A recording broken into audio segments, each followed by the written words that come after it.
a choice right now, between fear and love. It's just a rock.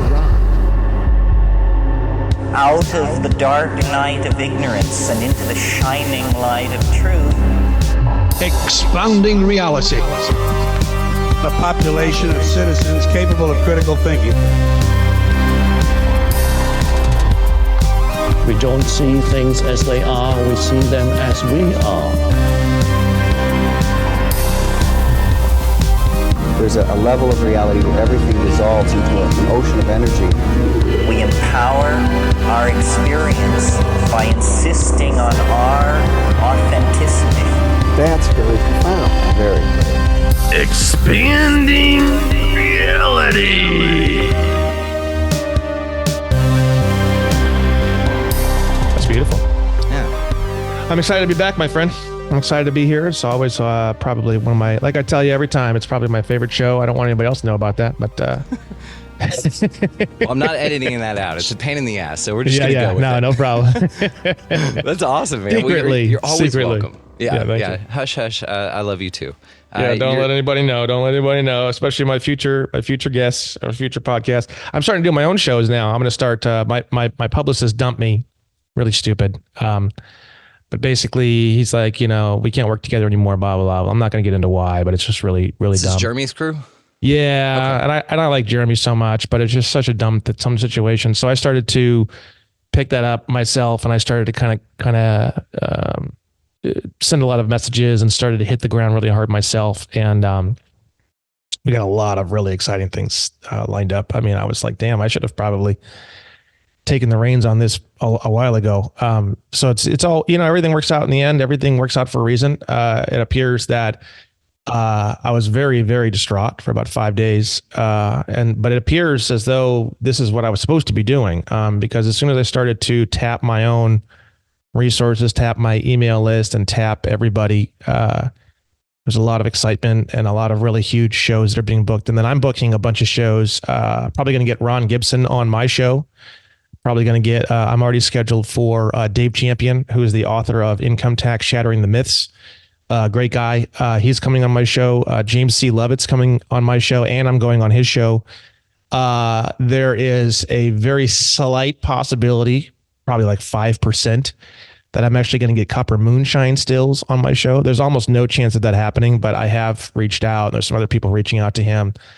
I want to get Chris Hauser on my show. So it's just kind of like I'm starting to put together my own stuff as well. So I'm going to start doing a combination of my own stuff and guest spots. And then now I'm going to be at the Confluence event in Bandera, Texas on April 5th through 8th, which will be my first in-person speaking gig. So it's exciting. And now, now there's this sort of like this explosion that's occurred from me getting dumped by my publicist, which is having my own show, going on guest spots, and doing in-person stuff. So it's I guess it all works out. It also all works out the way it's supposed to work out. You know what I mean? Every time. I could say that every time something like that forced me, that I felt at the time, to take the reins of my life, it always sucked. An interim period of, about 5 days, sometimes a month, man, depending on how much attachment you had to that outcome.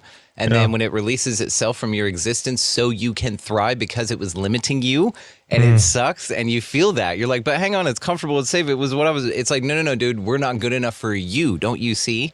So then the question is, Brandon, how long are you going to continue to refer to it as being dumped? That's a good question, because the term dumped, I guess if you were to define that, it's like someone else ending a relationship of which you had like zero say in, and maybe even something that you were like, well, hold on a second, like, let's talk about this for a second. And they're like, oh no, bye-bye. And I think that's sort of like the definition of the word dumped. It's just like, there's no like, the dump truck was backing up, and then it kind of, picked up the back end, and you were just kind of sliding off, and it was just like, hey, wait, hold on a second. I'm sliding off. And then you're going, and then, But good point. I don't know. I'm just now starting to see it. I'm just now starting to see that everything happens for a reason. But it's just when you're going through it, it's not very fun. It was not a very fun experience at all. So yeah, it's just Yeah. And Maybe now I that it's shouldn't so say far behind you because the breakup. smoke has cleared from you peeling out away from it, it's so far in your rearview mirror that now it's just fuel. It's literally projectile. Like it propelled you forward. It's a beautiful thing. I mean, I see it as this beautiful. Yeah, dude. Unarguably, blows going through it. You and I can argue modus operandi of this realm and how we fucking learn and how we grow and how things function. Blows 1 star. I get it.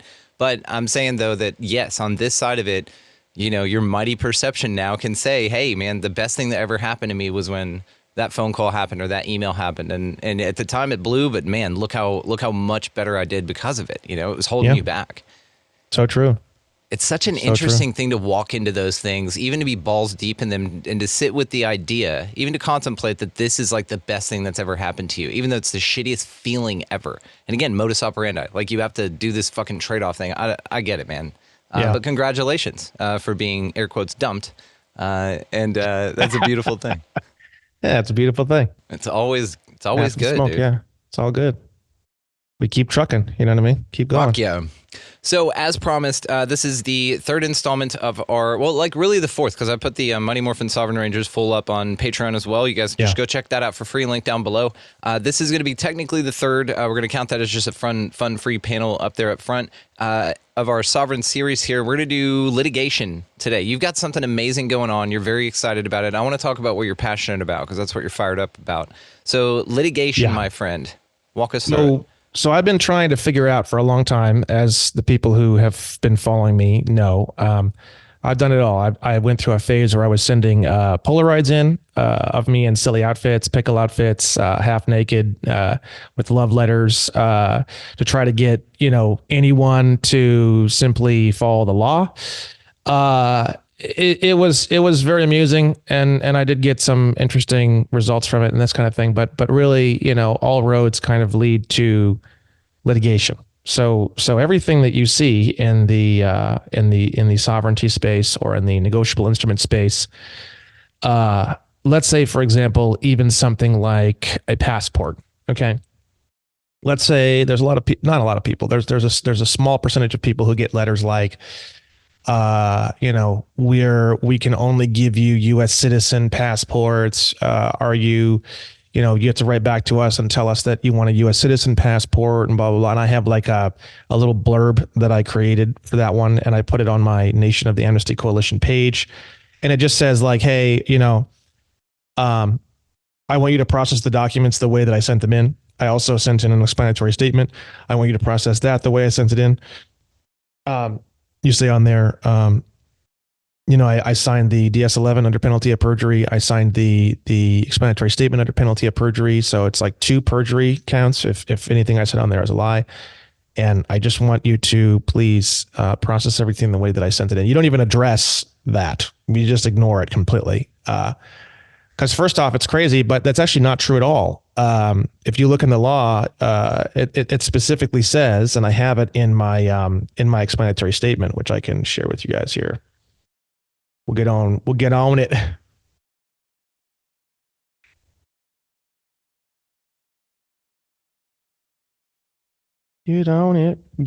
it. So if we go to the Amnesty Coalition page and we go down to the explanatory statement.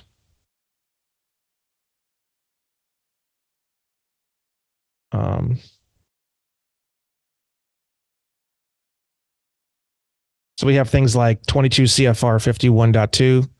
A passport may be issued only to a U.S. national. So we can just copy this. That way it's not just off my stuff, right? And you can see here, passport issued to nationals only. A passport may be issued only to a U.S. national, right? And what is a U.S. national? U.S. national is defined as, it's defined in 8 U.S.C. 1101, subsection A22. So it's going to be right around here. Where are you? Where are you? 22, right here. There's so many subsections that you have to drag it for a bit. There we go. National of the United States means A, a citizen of the United States, or B, a person who, though not a citizen of the United States, owes permanent allegiance to the United States, right? That's why it says here that, you are exclusively that section B, a person who, though not a citizen of the United States, owes permanent allegiance to the United States. So they're sitting here and they're sitting on a lot of these things where they're like, oh, we can only issue passports for U.S. citizens. And the thing is, that's not true at all. That's not even remotely true. And you also have here, let's see, you also have, there's another section, I believe, as well. Yeah. So then you have 22 USC 212, which is another section that's very clear about this, right? And by the way, for anyone watching this is what all the quote illegal aliens are that are quote in our country, but for some reason no one's kicking them out. This is why. It's very, very simple. Persons entitled to passport. No passport shall be granted or issued to or verified for any other persons than those owing allegiance, whether citizens or not, to the United States. So if you pledge allegiance and you walk into the country, you're entitled to a passport. It's that simple. I mean, they don't, if you look at all the information about what it means through allegiance and all that kind of thing, it's not action based. It's not like you have to do something to prove your allegiance. You simply just say it. And you can actually see that on the definition of naturalization, which is the how all this works, right? 8 USC 1101 subsection A23. The term naturalization means the conferring of nationality of a state upon a person after birth by any means whatsoever.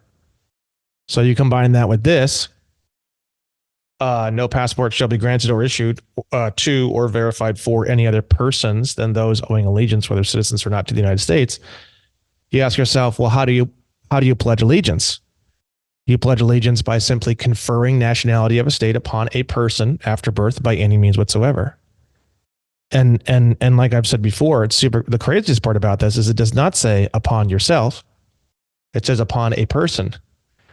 So you can literally do it on other people, such as your friends, family, or children, right? Have no idea how that would work. I mean, children, that's fine, but technically you can actually confer nationality and allegiance on other people. So, which I think is kind of fascinating. I've never heard of anyone doing that, but it's technically the way it works. Pretty wild. And also, just for anyone who might be new to this, the word person means individual or an organization. So you can actually have your corporations, your LLCs, your sole proprietorships, your trusts. You can even confer nationality of a state or confer allegiance to a corporation or trust or association or partnership. So you can actually write up something and send it to the Department of State, and it says, this corporation pledges allegiance to the United States, and you can actually confer the nationality of Washington, D.C. or state of California or whatever you want upon a corporation that you have or a trust you have or an LLC you have. And technically speaking, this has also never been tested, but it'd be kind of fun to see. They would have to actually issue a passport for that corporation, which is insane. I don't think that's ever happened. But the reason why I'm talking about all this and the reason why I'm going down this rabbit hole is because litigation is how you get absolutely anything done that you want done. So for example, no one's ever probably gotten a corporation, a passport issued to a corporation before. Through litigation is the only way you're going to be able to get something like that done. Okay. So when it comes down to a lot of the discharge stuff that we're doing now, and we're discharging debts and that kind of thing, you can see here on my williamsandwilliamslawfirm.com, if you go to current and previous litigation, and you scroll down here, you can see this case. This is our first case. We're working on putting together like several cases. I probably have like 30, and I'm just kind of going one by one, and we're adding in some as we go. And this is just going to be crazy, crazy, crazy. By the end of this year, we're going to have hopefully we can close some out, but if they drag, we're going to have probably 30 of these things rolling. if not even more, depending on how many we can close out. I'll probably hit a certain ceiling where I just get kind of like, oh, too much. And then I just kind of chill on that for a minute until we can close them out. But we have this is the format that I'm going to be doing it in for right now. Case 1, venue, subject, case number, brief overview. And then here's a link to the civil cover sheet, summons and complaint. And then here's some personal remarks. This is just pretty much for my people, this personal remarks section, right? So if you click on this, it's going to pull up all of the original documentation. And I do plan on doing this for every single case that we're going to be doing. I do plan on having all of the initial filing information here, right? So it's pretty simple. Basis of jurisdiction, citizenship of the principal parties. What's the deal? This is a negotiable instrument case. So you can see here under 140, it says negotiable instrument is the nature of the suit, right? Really simple. For anyone who's new to this, a negotiable instrument is what's in your pocket, those green things that you think buy you things. Negotiable instruments are defined as either unconditional promises to pay or unconditional orders to pay. And it's very different than money. Money is not what's in your pocket. It's negotiable instruments. So we're doing a lot of fun things involving this. And the only way you're going to be able to get a lot of this done, in my opinion, is through litigation. I've discharged so many cars, probably, 35, 40 cars. We've done all sorts of crazy things, all sorts of fun things, discharged, millions and millions of dollars of all sorts of debts and loans and taxes. But the thing is that it's still unpatterned and it's still a bit hit or miss. And when I say a bit, I mean a lot. So that's kind of why I have decided to put all my eggs into the litigation basket, right? So we have here cause of action. So cause of action is the actual reason why you're suing. Like, what is the ultimate reason why you're suing, right? And it says here, cite the U.S. civil statute under which you are filing, and then brief description of cause of action, right? Failure to apply for Federal Reserve notes resulting in a civil penalty is the brief description of the case. So what happens is that whenever you fill out any application, the bank turns around and gives that application to the Federal Reserve, and the Federal Reserve exchanges that application for Federal Reserve notes, right?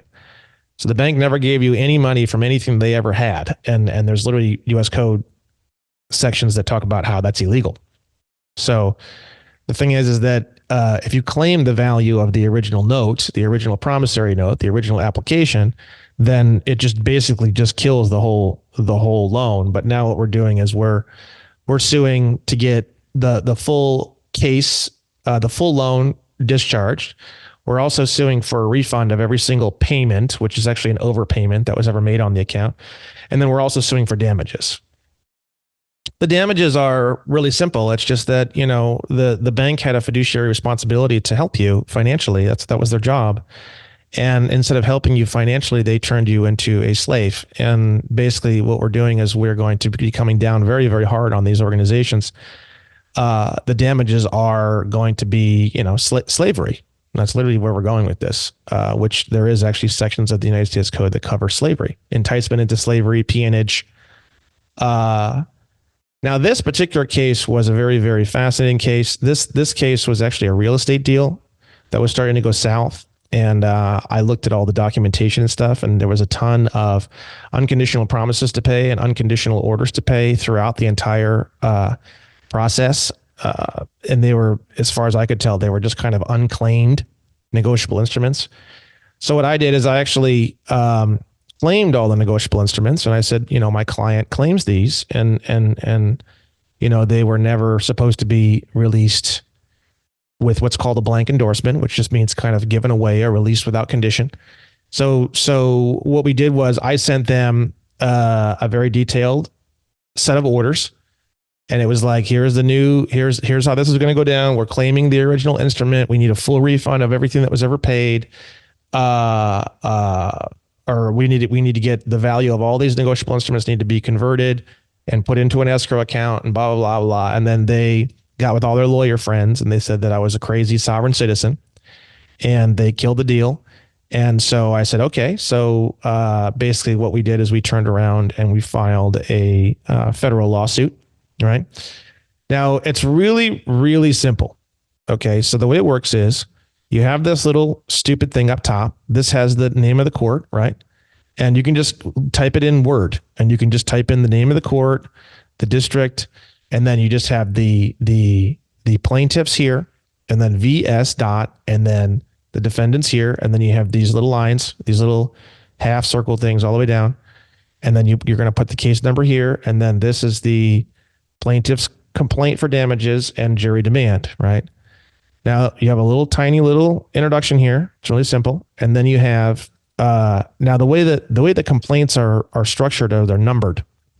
So you have 1, 2, 3, 4, 5, 6, 7, 8, 9, 10. Now what happens is they have to answer each one of these numbers. So when they get this complaint, they're going to write back and they're going to write answer to number 1 is going to be either affirmed, denied, or I don't have enough information to know, right? It's very, very simple. They have to answer. They're going to try to, there's this thing called the flurry of motions, which is where they're going to try to dismiss it and they're going to try to freak out and shake and violently scream or do whatever they're going to do. But as long as you can just get through that portion, which is very simple to get through, they're going to have to answer each one of these numbered points, right? And you can see the first ones are kind of complicated, but as we get into the general factual allegation, now this is the most important thing. This word right here, allegation, is the most important thing that you need to know, and it's going to simplify all of litigation for you. It's very, very simple. So an allegation is when you write the first complaint, people think that you have to go on and on and on. You have to write 580 pages and you got to attach 897 documents. You got to do all this shit, right? So the definition of the word allegation is setting forth that of which you intend on proving.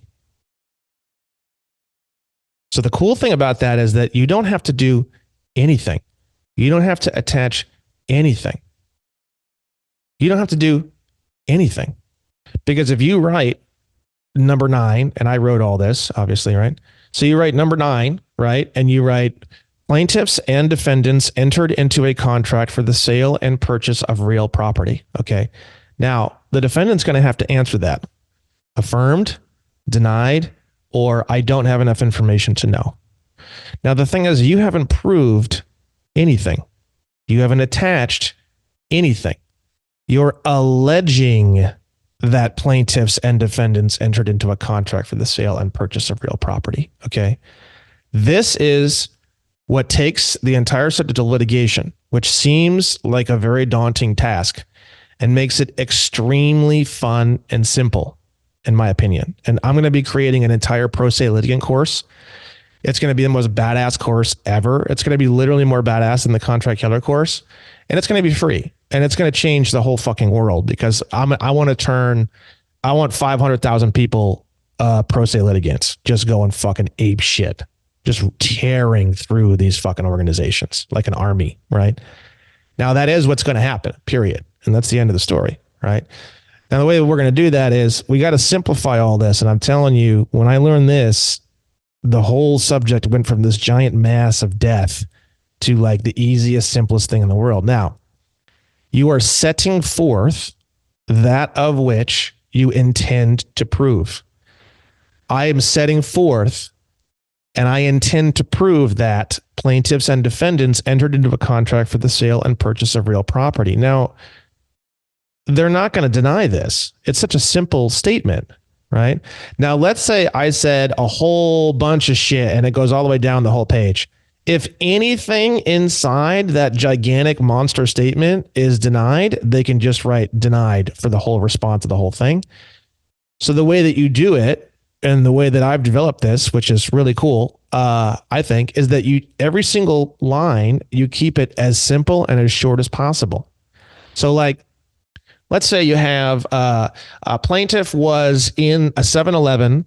I allege that plaintiff was in a 7-Eleven at 9:42 p.m. On Saturday, October 10th, and had a Sig Sauer 9mm black handgun, and he pointed that handgun at the the blah, and then never fired, but he stole 226 Federal Reserve notes from. Now, if any of those things are deniable, then they can just write denied for the whole line item. But if you write plaintiff was in a 7-Eleven on December 10th, and then the next line item, plaintiff or defendant was the person who you're talking about. Defendant was had the intention to steal. Next line item. Defendant was walked in the front door of the 7-Eleven. Next line item. Defendant had in his possession a 9mm handgun. Next line item. Defendant's handgun was a Sig Sauer. Next line item. You see, now they have to say affirmed, denied, or not enough information to know on every single line item. Now, the thing is that if you allege, which again, I'm going to say it 1,000 times, the most important part of all this, which means to set forth that of which you intend on proving. And they say affirmed. You don't need to prove anything. It's already proven. I allege that the plaintiff was there. Well, he was. It's affirmed. Now you don't need to prove that he's there. It's already a proven fact. They affirmed it. They accepted it. They conferred. Now let's say that they denied. Now, once they send back the answers, the way it works is you're gonna move the court into what's called discovery. Discovery is where everything is proven. Okay. Now you're going to be able to dig through all their shit too. You're going to be able to subpoena. You're going to be able to use the court to get all the information you need to now prove that of which you have alleged. Now you don't allege things you don't think you can prove, because then you're going to get hit with,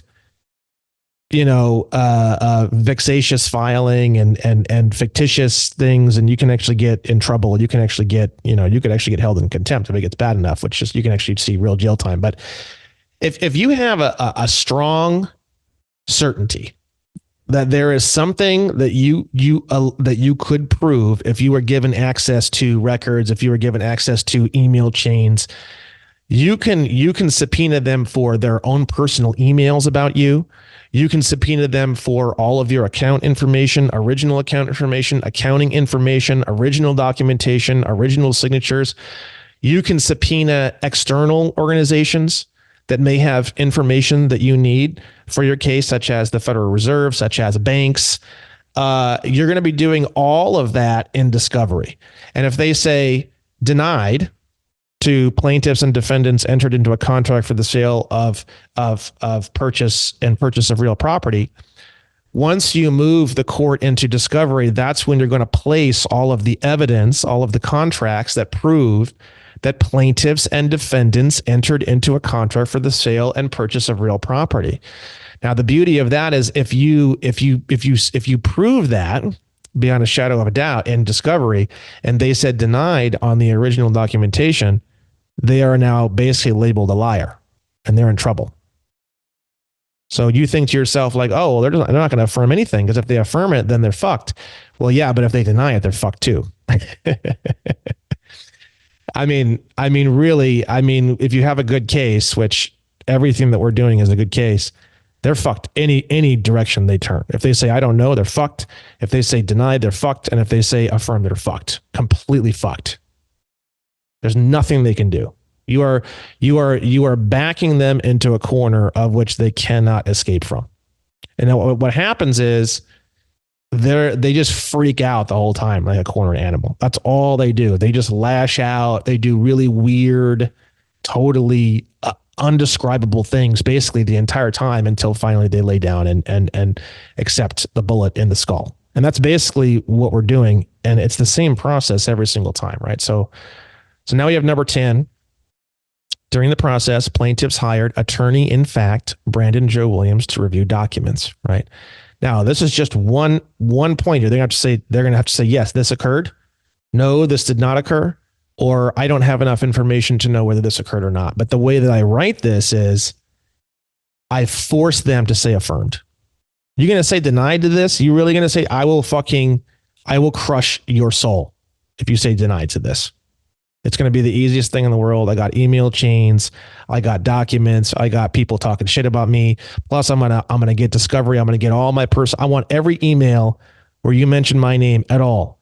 And now I got all these emails, and it says, Brandon Joe Williams is a piece of shit sovereign citizen. Blah blah blah blah. I'm gonna use all that to destroy the fabric of their entire existence.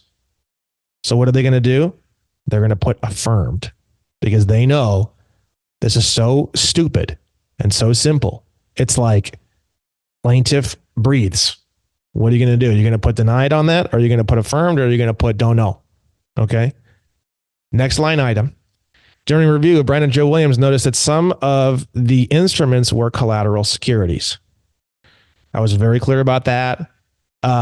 See, now notice it's not they were. It's noticed that some of the documents were collateral securities, right? So it's very, very specific how you word this, because if I were to change a couple of these words, they could say denied, right? But I'm trying to, again, you want them to say affirmed, and they're just digging their own grave. Literally, you put a shovel in their hand, and you're literally having them dig their own fucking grave, and you didn't prove anything yet. I didn't send any attached documents. I didn't send the original contracts. I didn't send any evidence by any means whatsoever. All I sent was just the complaint all by itself, and that's it, right? Point number 12. Those collateral securities are exchangeable with the Federal Reserve pursuant to 12 USC 412, which talks about swapping promissory notes for. Now, let's say they say denied on this.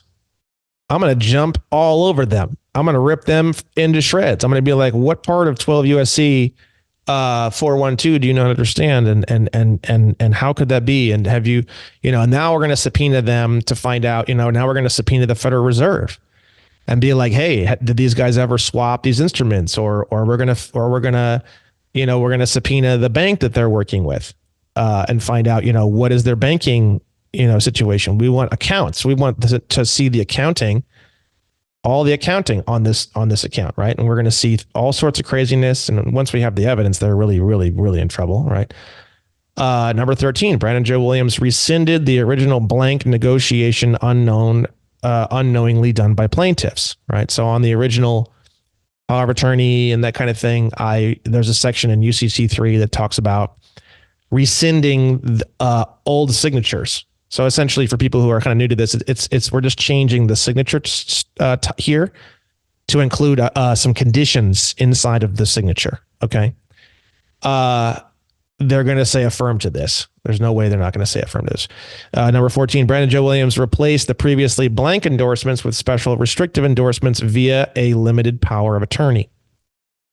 So that means that we just changed the signatures to where my client claims the value of the original note that was then exchanged with the Federal Reserve, rather than just giving it away for free. Brandon Joe Williams informed other endorsing parties that they have the option to claim the collateral securities that were endorsed by them. I let one of the attorneys know that, hey, your clients have the right to claim these securities too. They thought I was a crazy sovereign citizen, and they ignored me offering that to their clients. So, number 16, no interest in claiming those collateral securities were expressed by any party besides plaintiffs, which is true. I have all the emails. I have everything. I have all the emails showing that I did very, very clearly, very, very openly express that their clients could have a security interest in this if they desired to express that. And there was never any expression of that at all, even in the slightest inference, which is totally fine. So next point, Brandon Joe Williams gave orders to have those collateral securities exchanged for Federal Reserve notes and to have those notes placed in escrow. I have evidence of this up and down, left and right. I have evidence that they received my orders. I have evidence that they think that I'm a sovereign citizen psychopath and they will not speak to me. I have evidence of them emailing my client saying that, under no circumstances will we be speaking to Mr. Williams because he is not an attorney. It's very, very, very cut and dry, very, very simple. Okay. now we're getting into, again, these are general factual allegations. So I am setting forth, and I intend to prove that a promissory note requires that it be an unconditional promise to pay, written and signed, right? All three items have to be there, right? Now, if they want to say denied, I will prove this in 5 seconds. I will show them a handful of, UCC3 items, and this will be proven very, very easily. So they're probably going to say affirm to this, right? Next line item, I allege, which means that I set forth and intend to prove that a promissory note is a negotiable instrument. That's the easiest thing in the world to prove. So I'd like to see them deny on that one. That's just going to make me laugh. Number 20, notes are accepted as collateral securities in accordance with 12 USC 412. Again, very, very, very, very easy to prove. It says that almost exactly verbatim in 12 USC 412. So I'm alleging these things, which is hilarious because most people put the original quotes, the original laws, and then this thing becomes 870 pages and then no one wants to read it. And then it's overwhelming for a judge because a judge has a 600 caseload. So the way it works is you have the big hotshot judges, and then you have the magistrates underneath. The magistrates are like the assistants. And the assistants are the ones that deal with all the bullshit and all the fluff and all the chaff. And then when you get to a point where like we're actually going to move the court, or we're actually going to do an order, or we're going to do something major, that's when the magistrate goes to the big boy and gives them a quick summary. And then the big guy is the one who signs on the dotted line, right? So you have sort of like a middleman assistant type person who's going back and forth to the big man or woman. And all you're doing is you're just getting them to kind of move things in your direction, right? Because now, as the plaintiff, you're the one who has to prove all this. But the thing is, it's so fucking easy because 12 USC 412 says this in black and white. So I don't know what they're gonna do. They're probably gonna look at 12 USC 412 and be like, okay, well, it's literally says this in black and white. There's no way to get underneath the skin of this one at all. So they'll probably say affirmed to this, right? Now we start getting into the various documents. Document entitled buyer representation contract exclusive is an unconditional promise to pay. Now I don't say all three of these on one line item, because if any three of them was considered deniable, they could deny the whole line item. So what I do is I separate it into 4 line items. This document is an unconditional promise to pay. This document is written. This document was signed. This document is dated. And then I have the date just to make sure that we can locate the correct documents. And then I just do the same thing for each individual document. This next document is an unconditional promise to pay. It's written and it was signed. So you can see here, we're just going to cruise down this because it's very, very simple. We're just breaking down that each one of these actually are. So first we're setting up the fact that these are, what is a negotiable instrument? What is a promissory note? And what happened? Just a few things, not much. We're not proving anything. We're just alleging it right now, right?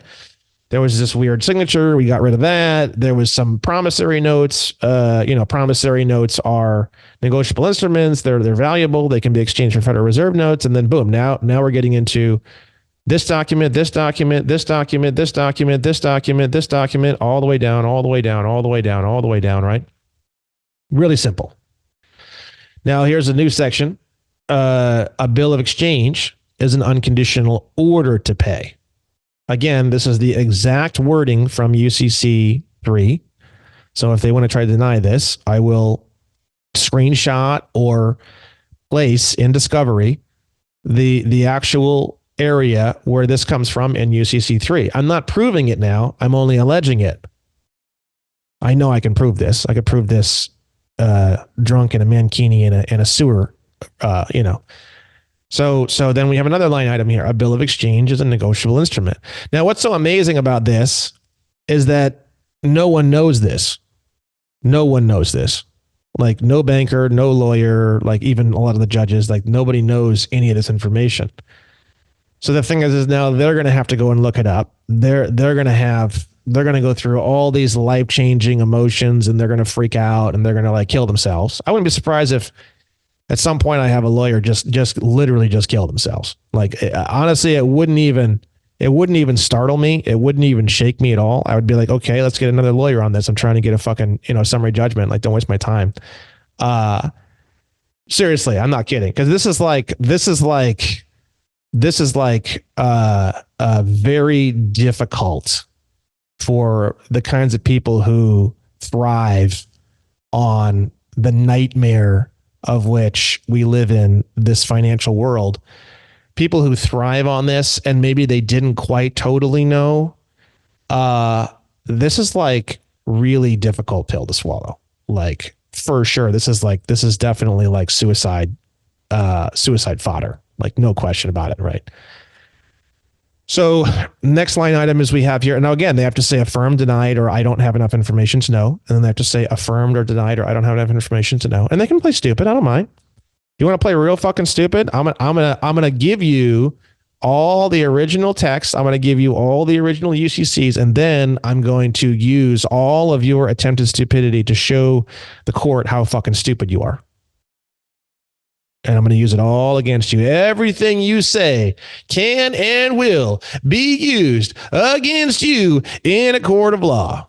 If you say yes, I'm going to use it against you. If you say no, I'm going to use it against you. If you sneeze, I'm going to use it against you. If you try to run away, I'm going to grab you, bring you back, and use it against you. There is nothing that will stop the slow, treacherous dragging of your body into the wood chipper. There is absolutely nothing on the planet that will stop it. Okay. And that's how this is written. It's written in a way where no matter what you say, no matter how you respond to this, it's over. I'm just having fun listening to you kick and scream while I drag you into the furnace or whatever you want to say, right? That's basically all this is. It's really simple, right?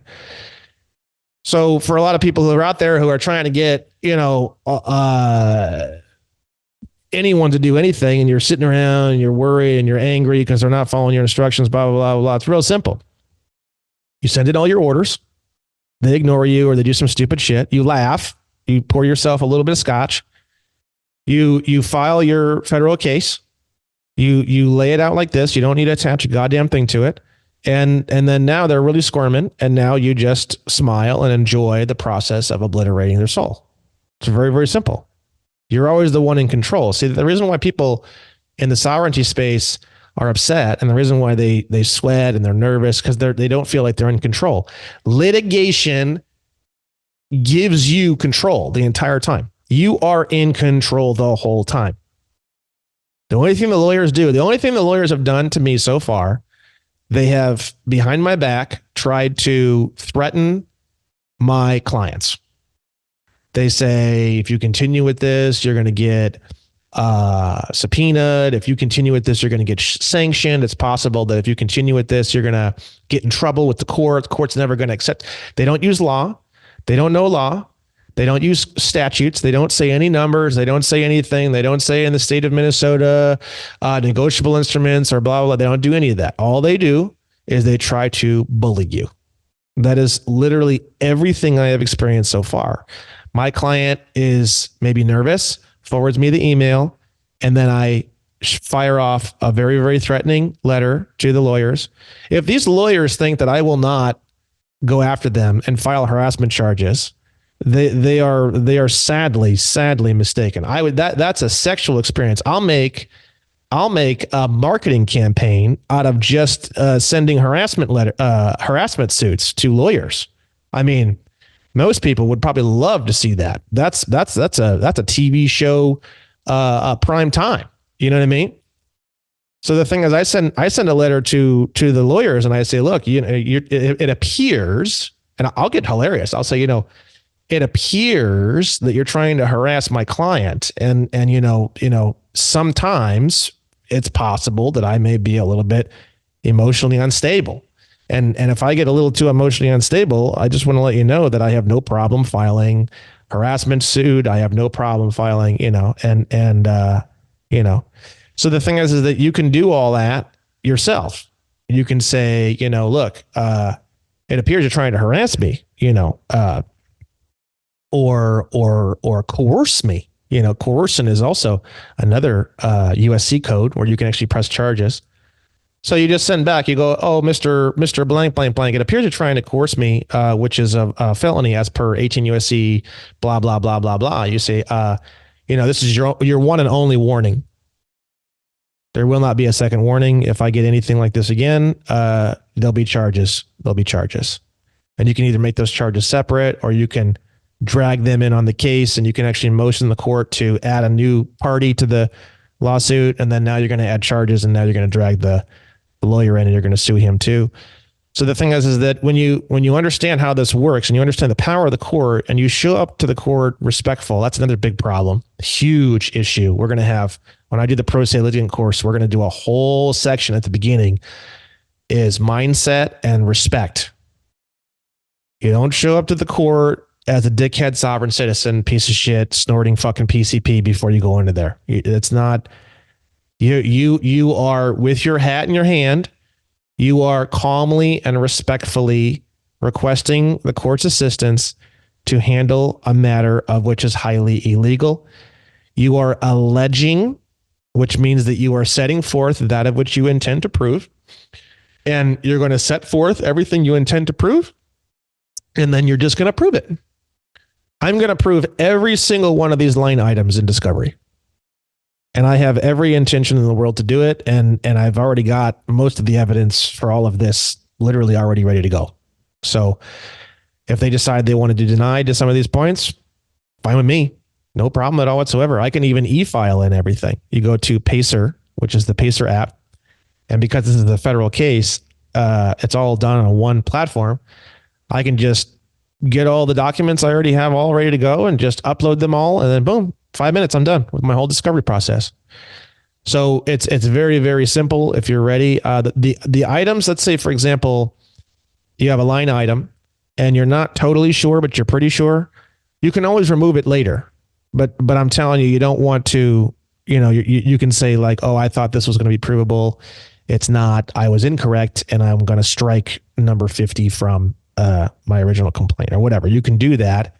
You do not want to necessarily go out on like a super long limb and start alleging all sorts of things that you have no idea if there's any hope in hell that you'll ever prove. That's not a good idea. The more you do that, the weaker everything's going to get on your end. You want to do that a little bit as needed, but you want to stay on firm ground, right? So number 50, we have bills of exchange or collateral securities pursuant to 12 USC 412. It literally says that in black and white. There's nothing to talk about. There's no interpretations. There's no arguments. I mean, there's nothing they can do on any of these points, right? Now we're going to get into the first documents were all the promissory notes, because I defined promissory note and explained how a promissory note's exchangeable and how it's a collateral security. Then we went through all of the promissory notes, and then now we're going down to bills of exchange. So then I covered the bill of exchange, some really important background information. That's a general factual allegation. I allege these things. I'm setting forth these things. I intend to prove these things. If there's any issue, if anybody has any issue, I intend to prove all this. And then now we're going to get into the bills of exchange. Is an unconditional order to pay, is written, was signed on date. Next document, next bill of exchange, next bill of exchange, next bill of exchange, next bill of exchange. Now, those are all the general factual allegations. Now, after we go through the general factual allegations, we're going to go through specific counts, right? So the first one is breach of contract, right? The first thing you do when you have a specific count is you re-allege and restate the foregoing allegations. So you're saying I re-allege 1 through 60, and that's based off of the numbers here, 60, 59, right? All these previous points, right? Defendant Hollerman was informed by attorney, in fact, Brandon Joe Williams, that there were collateral securities involved in this transaction. Now, why would I have this here? I have this here because I want them to affirm of the fact that they were informed by me. That proves intent. That proves that they were clearly told that the situation was occurring. This is just, again, you're just getting them to place themselves in the dark corner step by step, little tiny baby step, quarter inch, quarter inch, quarter inch, quarter inch, quarter inch, quarter inch, quarter inch, quarter inch, death. Okay. That's kind of how you do it, right? Exchanged Federal Reserve notes were ordered to be placed in escrow for disbursement. There's no way to get around that. Defendant Hollerman received the above orders. See, it's not 900 lines and then 416 attached documents. It's he received papers. What are you going to do? You're going to say affirmed, denied, or I don't know. Which one do you think they're going to choose for something like this? They're going to say affirmed. Because if they say denied, then they're just going to get, I mean, they're actually placing themselves in the corner even worse in a way. So defendant Hollerman reviewed the above orders with lawyers via defendant Compass. So Hollerman is actually a franchisee of Compass. Compass is a big realty company, right? So he has a franchise agreement. We don't know what that is, which honestly, through discovery, we can actually get a copy of that franchise contract if we want to, and we can use that against them. I mean, you can do anything in discovery. Discovery is where you get to just the judge gives you a badge, a gun, and a shovel. And as long as you're respectful, and as long as you are honorable, and as long as you are following the rules, you can use that badge and that gun and that shovel through the power of the court as much as you want. You can just start digging and start, pointing guns at people and showing badges and just going fucking wild. You're basically like a deputy at that point, right? You're using the power of the court to essentially be a deputy to get absolutely anything you could ever want from the power of the court, right? And if the court approves all your requests and the defendant does not do what it is that you force them to do, they can actually be held in contempt of court. They can actually literally be apprehended. They can have a warrant out for their arrest. They can be apprehended and they can be placed in custody for not doing what you told them to do via the court. That's what's about to happen to these people, right? So we have defendant Hollerman reviewed the above orders with lawyers via defendant Compass. I have literal emails where Hollerman is talking to my client and saying that, I've covered this with my attorneys and this is all hogwash, sovereign citizen, psychopathic bullshit. I literally have emails of him saying that. And you bet your ass in discovery, I'm going to ask for every other email or my name or my client's name. And we're going to have not just one email proving this, we're going to have a whole bunch. Next line item. Defendant Hollerman ignored orders to have collateral securities exchanged for Federal Reserve notes, right? I have emails that say, we are not doing this. This is bullshit. This is not happening. Very simple. I'm going to get more stuff too through discovery. I want everything. I want them to send me banker boxes full of shit. I may never look at it, but I'm going to make them send it to me, right? Lawyers at Compass decided these orders are to be ignored, right? Due to this breach of contract, plaintiffs were not able to complete the purchase of the requested home. So what we're doing here is we're saying, we didn't breach the contract. You guys breached the contract. I gave you orders. You didn't follow my orders. My orders would have cleaned this whole thing up and would have completed this entire transaction. But you ignored all my orders illegally because they said that we breached the contract. And I was like, oh, no, right? This damaged plaintiff materially via defendant Hollerman, harassing and attacking plaintiff Michelle Nicole Knapp via telephone. So he calls both of my clients and he's like screaming at them and freaking out with them over the phone, So that's going to be part of the damages, right? And also, obviously, the main point of all this, though, is that they were not able to acquire their new home, and all prior efforts to acquire the new home were lost, right? And that's the damages aspect, right? Then we have breach of fiduciary duties. So now we're realleging and restating all of the previous Oh, this should have actually been, this shouldn't have been 71. This should have been, well, I don't know, actually. This should have probably ended before the first count, actually, but whatever, it's fine. They're going to be fine with it. Hollerman received proper limited power of attorney outlining fiduciary duties of Brandon Joe Williams. So this first item is just he received the power of attorney. That's it. Not some long, huge thing, not anything complicated, just he received the power of attorney. Next line item is him and Compass had a fiduciary duty to complete orders that were sent by me. Okay. Now, this one they may deny. This is an interesting one because they may feel that they didn't have a fiduciary duty to complete that. And then now, if they say denied to that one, which I think they'll probably say denied to this one, now it's my job as the plaintiff to now prove that they had a fiduciary duty to complete the orders that I had sent them, which I can prove. So, I have all the statutes, all the POA. I have proof they received the power of attorney. I've got everything. So that's not a problem. But I have a feeling they'll probably deny this one. They're going to say, oh, we don't have no, we don't, blah, blah, blah, defendants openly defied and denied completing those orders, which I have a lot of evidence that they did. Very, very simple, literally like black and white. Fuck you. We aren't doing that. You're insane. Next item is failure of completion of those orders caused the deal to entirely derail.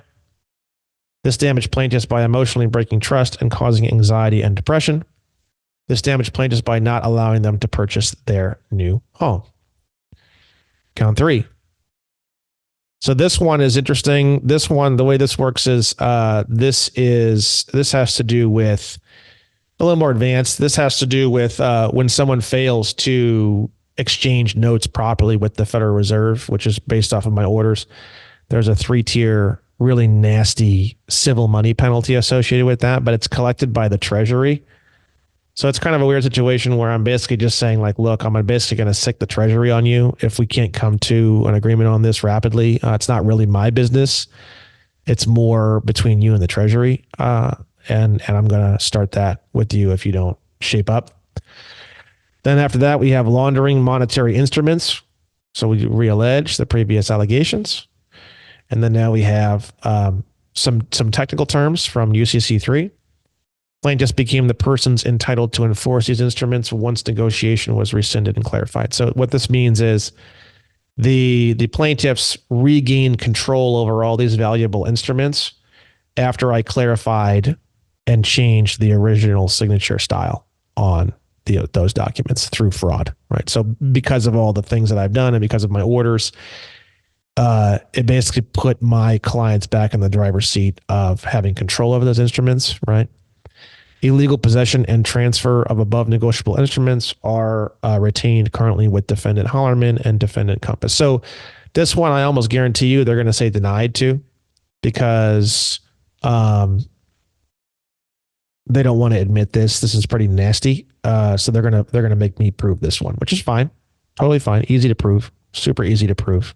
Everything on here is really, really easy for me to prove. Like it's all prepared, it's all ready to go. It's like drinking my morning coffee is literally more difficult than proving anything pretty much on this entire complaint. I didn't stretch out my allegations much. I mean, there's almost nothing on this that would require me more than breathing at it to really fully prove it. We're going to go into discovery and dig just for fun. It's going to be like building a sandcastle on the beach as an 8-year-old. It's got nothing to do with us lacking anything. It's just going to be to build out the evidence even more and to just have fun, literally. That's pretty much why we're going to go into discovery at all. So we have here unknown negotiation via a blank endorsement allowed Compass to take possession of the collateral securities. Okay. So this one here is the original, like what actually occurred, right? So because of the way that the original promissory note and bills of exchange were signed, it allowed Compass to take possession of the collateral securities, right? This transportation should have been done under special negotiation, meaning a different type of signature, different type of endorsement. and should have been temporary until the application for notes via 12 USC 412 was completed at the Federal Reserve window, right? Meaning there should have been a conditional signature or conditional endorsement on those notes and bills of exchange, and they should have been exchanged at the Federal Reserve window and then placed on the account to zero out the account from the beginning, essentially is what that says, right? And if they say no on that, then I'll prove it and we'll talk about it. We'll talk about intent. We'll talk about, what kind of individual would just give away all of that and then want to move into a slavery contract, a unilateral slavery contract. Like even drug addicts, even psychopaths wouldn't do that. It would be like a very particular type of psychopathic behavior. It wouldn't even be just all psychopathic behavior that would ever do something that insane and that ridiculous. And I would prove that it would be a very, very, very small percentage of the human race, even a very small percentage of the psychotic race, part of the race, that would ever do something like that willingly. There's just no chance of them getting anywhere with this. It's just, they're just fucked, right? So the next one we have here, securities and commodities fraud. Okay. Plaintiffs were never informed as to these instruments being negotiable. Nobody is. Nobody in the whole country knows that these promissory notes and these bills of exchange are negotiable, meaning transferable and valuable. Okay. Plaintiffs were never informed of various optional endorsements in accordance with UCC Article 3. Now, let's say they want to deny this. I'm going to put it on their plate. Like, okay, like when was my clients informed of the various optional endorsements that they have on this instrument? And they're, yeah, exactly. No. So that's going to be really easy. If they want to say denied, no problem. It's really easy to handle, right? We're not going to get into some long discussion. I'm not going to show them 485 different laws. None of that. It's just going to be like, okay, I didn't see anything. I looked through all the documents. No. It's going to be really easy to prove. Brandon Joe Williams has clarified and ordered all current and future negotiation while rescinding all previous blank negotiation under fraud. Same thing, just has to do with the way it's signed and the way that we're claiming those securities. Fraud is due to lack of complete failure, I kind of wrote that a little goofy. Lack of complete failure to disclose the terms and options of signing or endorsing above collateral securities. Now they might write a request to clarify this point because it's a little bit goofy. They'll do anything they can just to be assholes and just to make it difficult and just to slow down the process and just, again, they're getting dragged into a wood chipper and they're trying to just slow it down or do whatever they can or throw bits of rock into the wood chipper hoping that maybe it'll malfunction. They're just trying to like flail around in some kind of like desperate, frantic attempt to not be dragged quite as fast. I don't think they'll do something like that with this, but they could, and I may have to just rewrite some of these words because it's a little bit, whatever. This damage plaintiffs materially due to valuable instruments being purloined and not available for plaintiff. Due to plaintiff's signature being the birth of value for all the above negotiable instruments, plaintiffs are the secured parties for all transactions in this deal. And that's it. And then we have the summary. And you're not even putting on here what you want. You're just saying, we want some help from the court and we want damages paid and we want damages paid in accordance with what the court thinks is right. And that's it. That's the whole process. But the word allege is the secret, right? It's the secret to everything. If you believe through getting access to documentation, getting access to accounts, getting access to emails, getting access to discovery is where the court's going to give you access to absolutely anything you want. And if you believe that you can dig a little bit and you can find what's needed to turn those allegations into proven facts in discovery, that's all you need to do. And to get the ball rolling, all you need to do is say, I believe you were at the 7-Eleven on October 10th at 9:20 and you had a 6-hour 9mm and you pointed at the, that's all you're doing. The complaint is just the allegations. You're not proving anything. You don't need to prove anything. You don't need to prove a goddamn thing. All you need to do is just set forth that of which you intend on proving. And I have set forth, and I intend on proving all of this. And if you look, it's 9 pages, but 3 of those pages is just this.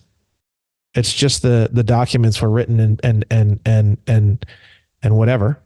And the first page is this. So half the page is just the title, right? So 9 minus 3.5 is 8, 7, 6, 5.5 pages. So it's 5.5 pages of actual material as all that's here. And you know, a lot of the jurisdictional stuff is always going to be the same. So you can take another half page off there. So really it's about 5 pages of actual real material. And that's it. Now what you're going to do is you're going to send that complaint into the court. You're going to you're going to pay your court fees to get that rolling. They're going to stamp it with a case number, which means that it's approved and it's popping, right? Now at that point, after you file the complaint, what happens is the court's going to send you, you're actually going to send a summons in, and the court's going to actually stamp the summons, right? And then this is what the summons looks like, right? A lawsuit has been filed against you within 21 days of this summons on you, not counting the day you received it, or 60 days if you blah, blah, blah, blah. You have to answer this, which means you have to go through each individual point. The definition of the word answer means affirmed, denied, or I don't know on every single number in the entire complaint. 1, 2, 3, 4, 5, 6, 7, 8, 9, all the way up through 93. So they have to answer each individual point. Now they can also do things like counterclaim. They can sue you back. That's called a counterclaim. So the way that would work is they would write the 1, 2, 3, 4, 5, affirmed, denied, I don't know, affirmed, and then they would go all the way to 93. And then below that, they would write counterclaim, and then they would start at 94. And now they would counterclaim allegations back at you. They can do that. They can do something called a cross claim, which is where, let's say there's just 2 defendants, right? We have Hollerman and we have Compass, right? Hollerman and Compass, right? So let's say Hollerman said, fuck this, it's actually Compass's fault why I'm involved in this.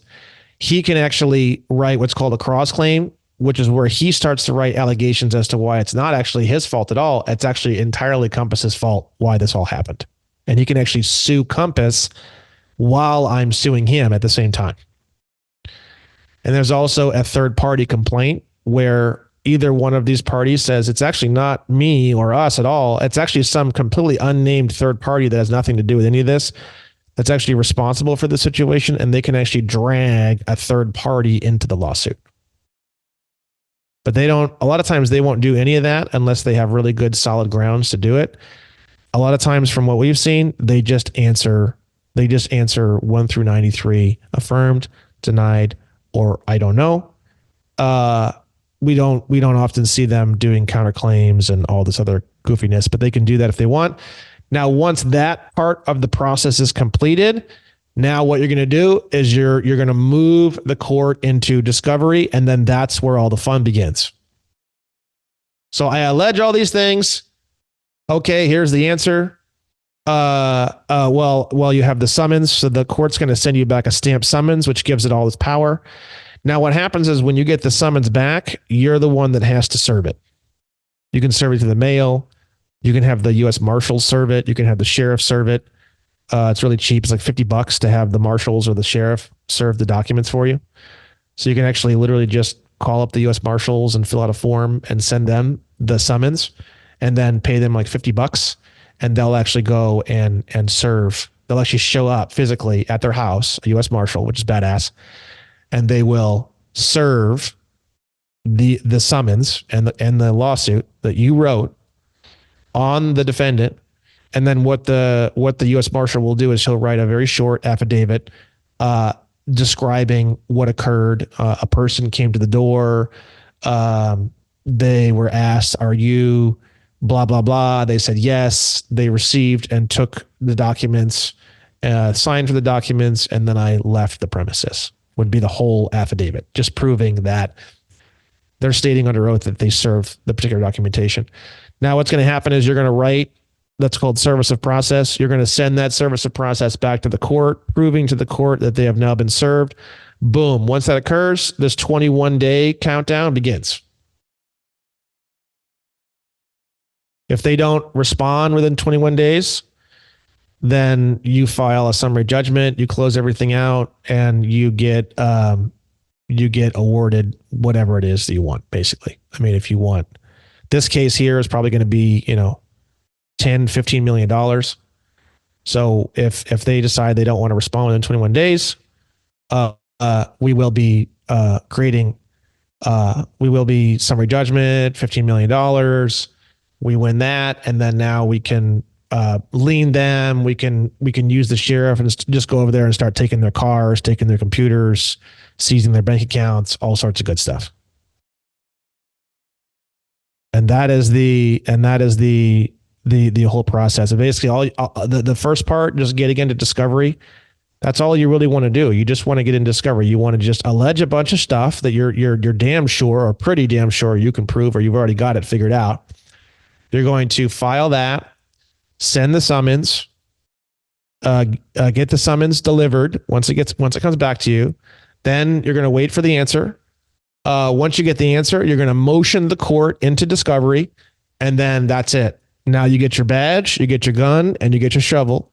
Once the court approves the motion to discovery, that's essentially once the big boy judge, the main federal judge, not the magistrate usually, signs your motion to move the court into discovery. Once the signature is placed with ink on that paper, you are issued a badge, you are issued a gun, you are issued a shovel. And then from there, in my pro se litigant course, we're going to get into how to do that. You can take police officers and you can place them in small rooms. You can put lights on them. You can put cameras on them. You can make them swear under oath. You can make them literally put their hand up. Deposition. That's called a deposition. So a deposition, like for example, a federal suit, I believe you can depose up to 8 hours. So you can take people, put them in a room, and ask them questions under oath for 8 hours. Extremely uncomfortable. You can do interrogatories, which is where you send them lists of questions and they have to respond in writing within a certain amount of days. And if they say anything illegal, unlawful, or anything that you can prove is false, you can find them a contempt of court, perjury. You can start locking people up, throw them fucking cells, throw away the key. You're going to be digging through their emails. You're going to be digging through all their accounts, all your accounts. Things get real fun real fast. And that is why I am just, all my eggs are in this basket. That's why I am focusing basically entirely on litigation, because you are going to be issued a badge and a gun and a shovel. Now, if you're a dick and you're mean and you're an asshole and you treat the court like a piece of shit, they're not going to give you a badge, a gun, and a shovel. They're going to tell you to get the fuck out. So a lot of it comes down to mindset. A lot of it comes down to understanding the law. A lot of it comes down to understanding the procedure, but the procedure is really simple. You don't need 480,000 pieces of paper. And that's why the sovereign citizens get labeled as paper terrorists, because they don't understand the definition of the word allegation. It's just the definition of the word allegation. That's it. You're setting forth that of which you intend to prove later. So it can be 4 pages. It could be 2 pages. I can't wait to start writing 2-pagers. Just really fucking like retard 5-year-old level shit, right? And then when we get into discovery, then I can Because the thing is, if they say affirmed, affirmed, affirmed, affirmed, affirmed, affirmed, I don't need to send in anything. I don't need to send them 550,000 pieces of paper. Why do I need to send them copies of the original contract if they've already affirmed that we had a contract? I don't need to prove it now. They've already proven that for me. Affirmed means it's proven. You shot this guy on October 10th. Affirmed. Great. What do I need to prove? Nothing. So why people have a misunderstood word on the term allegation? They think that a complaint, everything has to be proven up front. But the thing is, that's not what a complaint is, because a complaint is a list of allegations. Allegations are setting forth out of what you intend to prove later. So when you understand it that way, it's easy. You allege a whole bunch of fucking things that you're pretty sure you can prove or you can prove. You wait for the answer, and then you move into discovery, and then discovery is where you flesh everything out, right? But if you have the law on your side, which in all this financial stuff, it's like we have the laws on our side 100%. I mean, they don't stand a fucking chance in hell. When they issue you your badge and your gun and your shovel, it's over, bro. I mean, it's done. Like, it's a done. You've already won. Big. From that point forward, you're just having fun. You're just playing in the sand. You're building a little sand castle. Maybe you want to play in the sand until the sun goes down. Play in the sand until the sun goes down, and then at that point, close it all out. Maybe you're curious. What happens to my application after you process it? Where does it go? What area of Bank of America does it get processed in? Maybe, as far as I'm concerned, that's where I'm going to be going, because I'm like genuinely curious about all this and how it works. I actually want all these, even if they're like, no, we want to settle right away. We want to pay you. Please don't kill us. I'm going to say, no, we're not settling yet, because I still have a lot of questions. We'll settle when I'm ready to settle. Because again, you're the one with the badge, the gun, and the shovel. What did you call the original thing that you may need to get through? The flurry of what? Flurry of motions. Flurry of motions. So what they're going to do is they're going to say motion to strike, motion to clarify, or a motion to dismiss. So motion to clarify is if you write and it's kind of incoherent what it is that you're writing, they can do a motion to clarify, like, what the fuck did he just say here? We don't know what the fuck this is, right? And then you would have to like rewrite those particular points, but it's the number points, like request to clarify 2 and 64. And then you may have to now if they write a motion to clarify like that, the court has to approve that motion too. So if they write a motion to clarify 2 and 64 and the court says, no, fuck you, you don't have to clarify 2 and 64. You see?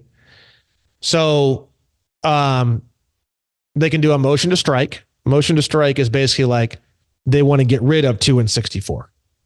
Everything else stays though, but they want to get rid of 2 and 64. And they say, why? If the court says, yeah, okay, that makes sense, and signs it, now 2 and 64 are removed off of that complaint. And then they can also do a motion to dismiss, which they're literally always going to do, because it's like they're one, like they just kind of throw a really shitty bomb that 95% of the time never even goes off in the general direction, hoping and praying that something happens, that they could possibly get off the hook somehow. But it's like, it's totally just, usually they just file a motion to dismiss just to add in more time or whatever. A lot of times too, they'll ask for an enlargement of time. So what they'll do is they'll do an enlargement of time, which adds 30 days. And then they'll do a motion to dismiss just to add time, just to kind of throw shit at the wall. And then now that adds another, 20 or 30 days. And then now we're getting into discovery. But all they're trying to do is just slow down you getting into discovery, being issued your badge, your gun, and your shovel. They're trying to slow down that process as much as they can, because they know once you get issued your badge, your gun, and your shovel, it's over. And they're going to kick and scream and as much as they can, trying to prevent you from that happening, because once that motion to enter into discovery is approved, that's when the real nightmare begins. It's like Silent Hill when the fucking when the siren goes off and everything goes dark and all the zombies and everything come out. That's discovery. Like when that motion for discovery gets approved, that's the siren, the darkness, the fucking, big titted murdering zombie nurses come out. Like that's when the Silent Hill, that's when Pyramid Head, the dude with the giant pyramid, he drags that gigantic fucking sword. That's when the darkness comes. And you are Pyramid Head dragging that giant sword when that happens. And you are Pyramid Head and they're on the run. From that point forward all the way to the end. As always, dude, absolutely fascinating, mind-blowing. I'm just like, you put it in ways that are so empowering and simplifying, because that's what this does, man. And along this journey with us, man, you've really empowered us with the simplicity of this stuff, and not to get overwhelmed in like the legalese, and to show how honestly full of shit they are, and how everything can be seen through if you have the patience, and somebody like you that sat here and looked over definitions and documents and done it. There's hope out there. And this is like the last frontier for me. The most immediate, I will say, the last is silly. The most immediate frontier for me as far as my sovereignty goes is all of this right here. And boxing this up, discharging debt, getting things figured out in a way that we really see this as we're taking our straw man off of and this is how I kind of view this. When we're all born here, we're all given a birth certificate, right? And then they place you in a little grave. And then they hammer on a little scarecrow on top of all these little plots of land, and you're just kind of down there surviving in this fucking box, being fed like Morpheus or something, like Neo rather. And so this information though is when you start to figure out you're in the damn pod, you then rock the lid off of the damn thing, you take the straw man and you throw it on the ground, and you stand up and you say, motherfucker, no, I'm revocating election all over your shit. I'm done with this. Yeah. I'm done playing the game. And that's what this is number one, you realize you were treated as a dead entity and as a corporation or worse. And so then you see that, and then you breathe life into yourself. You are Frankenstein and your monster all at the same time. It's beautiful. And the lightning, all at the same time, dude. It's cool as shit. And you're like adding to the lightning, which is fascinating, man. So yeah, we're cap it on this one. All the ways, of course, to find you located down below. All the other shows, guys, are going to be in the Patreon collection that reads Sovereign Rangers, I believe. I needed to paraphrase it. Mighty Morphin's Sovereign Rangers was too long, and Patreon didn't like that. So Sovereign Rangers is what it is, but it will be linked below. These are just going to stack, and we're going to continue to do this and continue to throw lightning down those rods and empower your monster. Was that hot? Which one? Does that be conceived as hot? Throwing lightning down the instruments and waking your monster. Yeah. I mean, even Dan Pena, like I don't know how many people, I love Dan S. Pena. He's like my favorite, like business coach type guy before I started getting all this legal shit. And if you look at these really huge billionaire guys, they will tell you that the big boys, the really, really big boys, they litigate fast, and they're aggressive with litigation. So the thing is that, litigation is,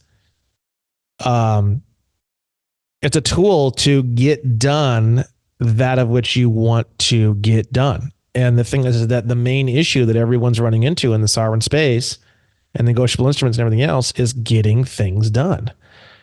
And that's why I'm not really in the Mighty Morphin Sovereign Rangers right now. I don't really go in there and talk too much with you guys, and I don't really talk with anybody, because the thing is that I'm just like all in on this. I'm just like 100%. I don't even care about processes anymore. I don't even want to hear about any of that shit. I don't want to hear about W4 sandwich or this or that or IRS forms or any of that shit. I don't want to hear it, because you got to think, if I don't totally know how something works, I can litigate, I can move into discovery, and then I can figure it all out there. And I can sit down a banker, and I can hammer him with questions for 8 hours on how does it work? How does this work? How does that work? How do you guys process the 1099 this or the 1099 that? Or how do you process this document? Or where does this one go? Or how does this? And I don't need to look it up and try to figure it out on the internet, because I can stick a gun in people's mouths that's been issued to me by the court system, and I can figure out anything I need while I'm on my route to getting it done. I don't need to. You can circumvent everything.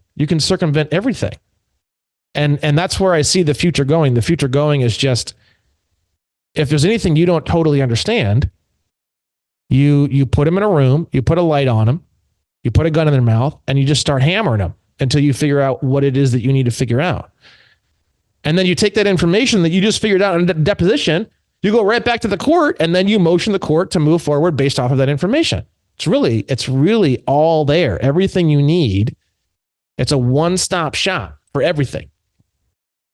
You say litigate quick and fast for the big guys, and you're a big dude, and I'm not saying that. What I'm saying is who's to say they're going to see this case at all? Like, all of the shit is so damaging, and once you get this on the record, which is what's going to happen with this, it's now used as ammunition for anything, and now policies need to change. And now, like, entire systems are crumbling because of this one damn case. So what makes them want to hear or not strike any or all of the things that are damaging to the entire system out of it for, like, the greater good and shit? Like, a judge and the other lawyers, in my mind, like you, if they're in the bar, they're all kind of in the same club, right? They're all in cahoots. So who's to say that they have to, number one, hear your case at all, and number two, can't strike all the shit that really nails the nails in the coffins out of your thing before it even goes to discovery? I'm going to have so many different cases. 30, 40, 50 is just the beginning. I mean, there's just going to be so many cases. And then there's also the Court of Federal Claims, where you can actually sue judges.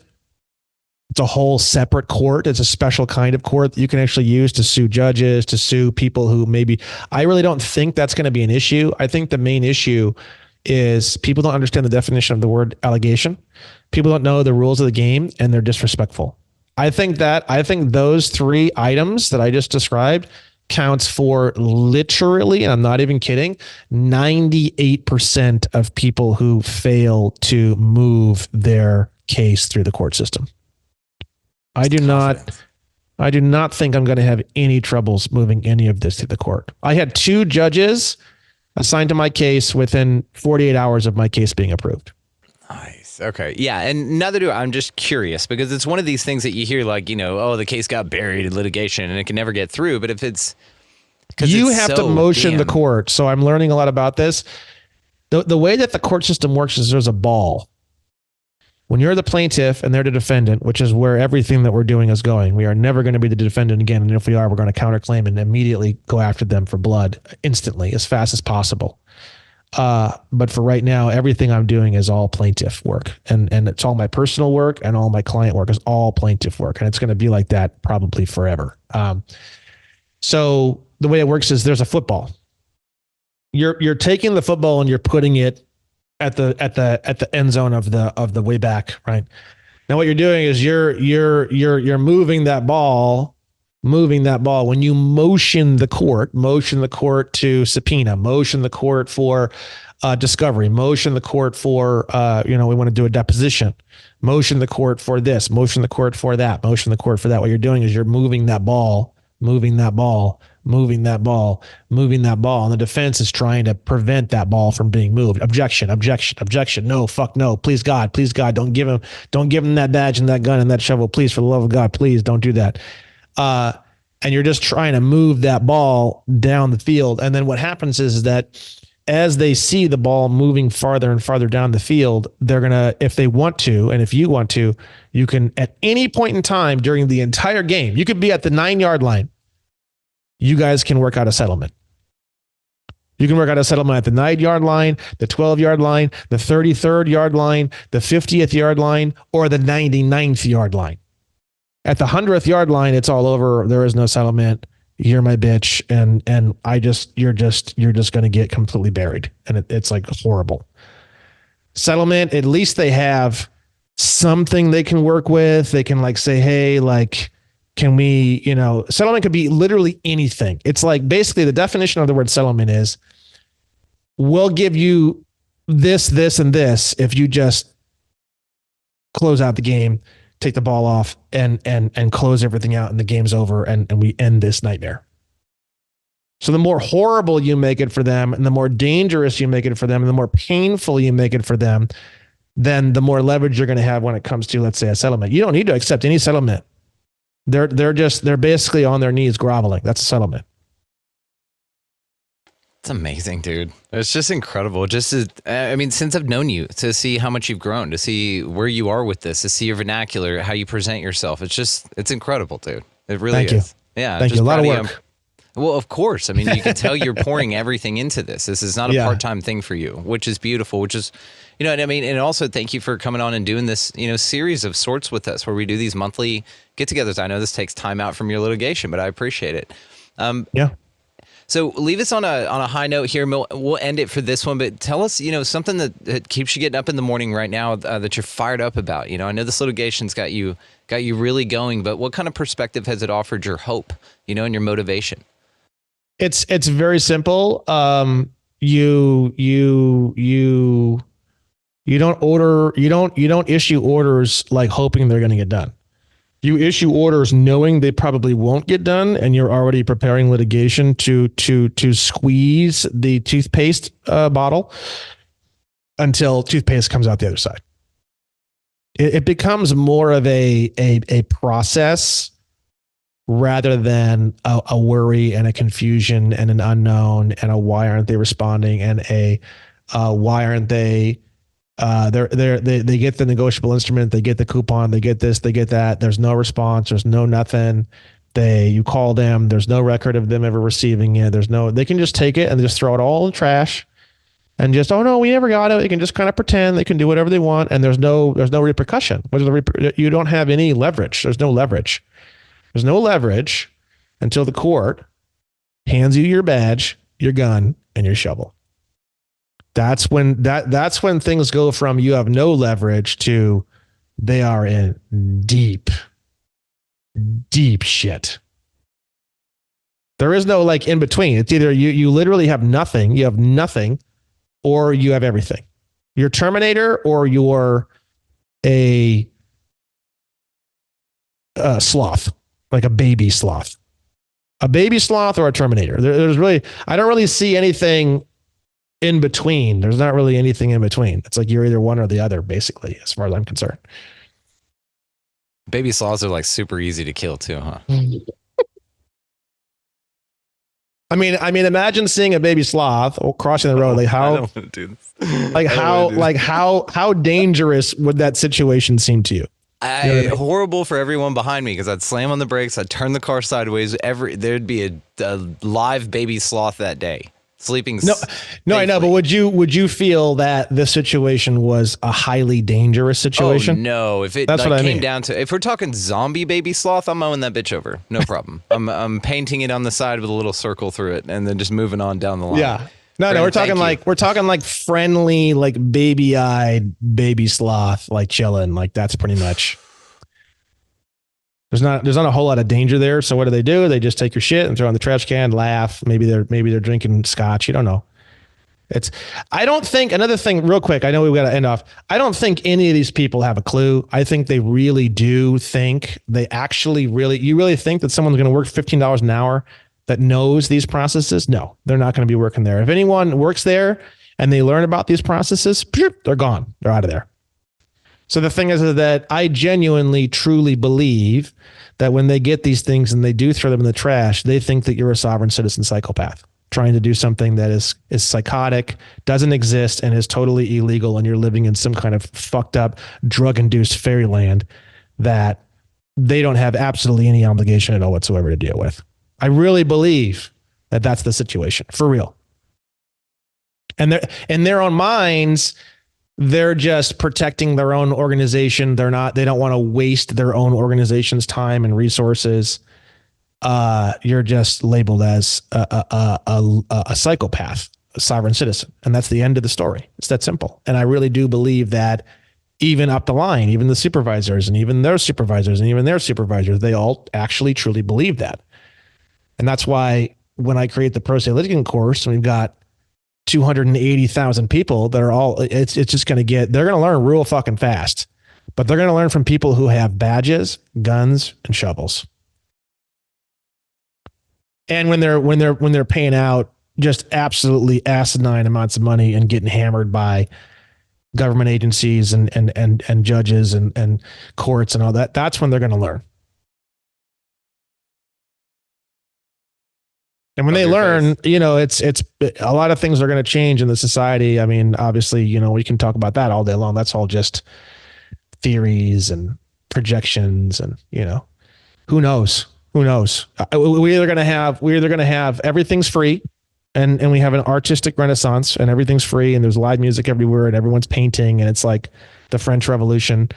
We're going to have an artistic renaissance in this country where all the artists that just want to paint and sculpture and drink wine, and they can all do that. So you're going to have this massive music and art and painting, and buildings are going to start getting built where there's like faces and ornate marble into the walls. And I think we're going to have a huge artistic renaissance, or we're going to have gold and silver coin, and this whole thing is just going to come falling down, and then that's going to be the end of the fiat paper money regime. It's one or the other, or both. We might have both, where it's like people who want to be involved, that everything's free and they can be involved in the fiat system, and then people who don't want to have anything to do with that at all, and they think it's all ridiculous, they'd have gold and silver coin. And I think there's going to be two governments, one at the federal level and one at the state level, and they're going to be totally separate. And there's going to be a transition period where the state government, the de jure government, starts to build, and the federal government starts to get smaller and smaller and smaller. And then there's going to be an equilibrium point, and then at that point, who knows?